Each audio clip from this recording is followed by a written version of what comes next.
બેવડી ઋતુની અસર લોકોના સ્વાસ્થ્ય પર સોલા સિવિલ હોસ્પિટલમાં છેલ્લા એક સપ્તાહમાં 14,685 ઓપીડી નોંધાય છે।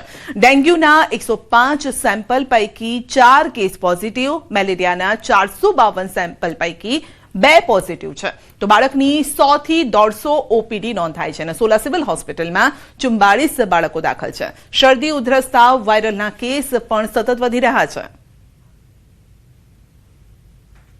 તારીખ 8/12/25 થી 14/12/25 એક વીકના સમયગાળામાં અમારી હોસ્પિટલમાં 14,685 દર્દીઓ ઓપીડીમાં નોંધાયા તથા દાખલ દર્દીઓ 1150 દર્દી આ સમયગાળામાં નોંધાયા તથા જુદા જુદા રોગની વાત કરું તો ડેન્ગ્યુમાં લગભગ 105 દર્દીના લોહીના નમૂના લેવામાં આવ્યા આ સમયગાળા દરમિયાન, તેમાંથી 4 દર્દીના રિપોર્ટ પોઝિટિવ હતા તથા મેલેરિયાના 452 દર્દીના લોહીના નમૂના શંકાસ્પદ લેવામાં આવ્યા, તેમાંથી 2 દર્દીના લોહીના નમૂના પોઝિટિવ હતા મેલેરિયા તરીકે તથા ચિકનગુનિયામાં 3 દર્દીના લોહીના નમૂના લેવામાં આવ્યા।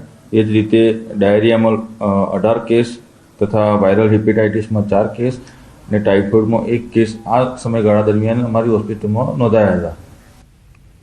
અમદાવાદના જોહાપુરા સરખેજની વિવિધ શાળા મનપા દ્વારા સીલ કરાઈ છે। ધોરણ 9 થી 12ની 6 સ્કૂલ સીલ કરવામાં આવી છે। સ્કૂલ સીલ થતા વિદ્યાર્થીઓનો અભ્યાસ અટવાઈ ગયો છે।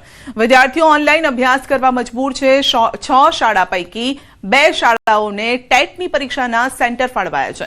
21 તારીખે ટેટની પરીક્ષાના આયોજનને લઈ અધિકારીઓમાં દોડધામ છે।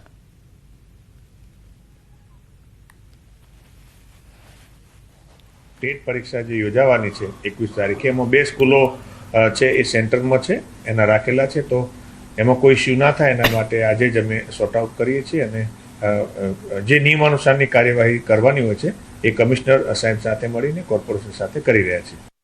શહેરમાં બીયુ પરમિશન વગર ચાલતી શાળાઓ સામે અમદાવાદ મ્યુનિસિપલ કોર્પોરેશને તવાઈ બોલાવી છે અને અમદાવાદમાં અગાઉ સરખેજ અને જુહાપુરા વિસ્તારની અને બોપલ વિસ્તારની જે છે પ્રી પ્રાઇમરી અમદાવાદ મ્યુનિસિપલ કોર્પોરેશને સીલ કરી હતી, ત્યારબાદ પ્રાઇમરી સ્કૂલ સીલ કરી હતી અને હવે જે છે ધોરણ 9 થી 12ની જે માધ્યમિક શાળાઓ જે છે તેની પર પણ તવાઈ બોલાવવામાં આવી છે અને સરખેજ અને જુહાપુરા વિસ્તારની 6 જેટલી શાળાઓ જે છે તે સીલ કરવામાં આવી છે।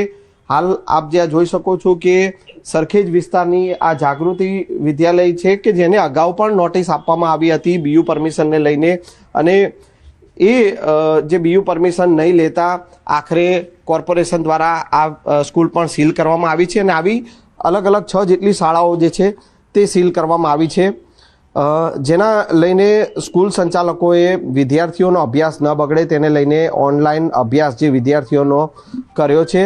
બીજી તરફ કહી શકાય કે આગામી 21 તારીખે ટેટની એક્ઝામ જે છે તે આવી રહી છે અને એ ટેટની એક્ઝામને લઈને આજે 6 શાળાઓમાંથી 2 શાળાઓ જે છે કે તેઓને સેન્ટર ફાળવવામાં આવ્યા છે, જેથી કરીને તંત્રના અધિકારીઓ જે છે કે તે ટેટની એક્ઝામમાં કોઈ પણ પ્રકારનો વિક્ષેપ ન પડે તેને લઈને તંત્રના અધિકારીઓમાં દોડધામ મચી છે।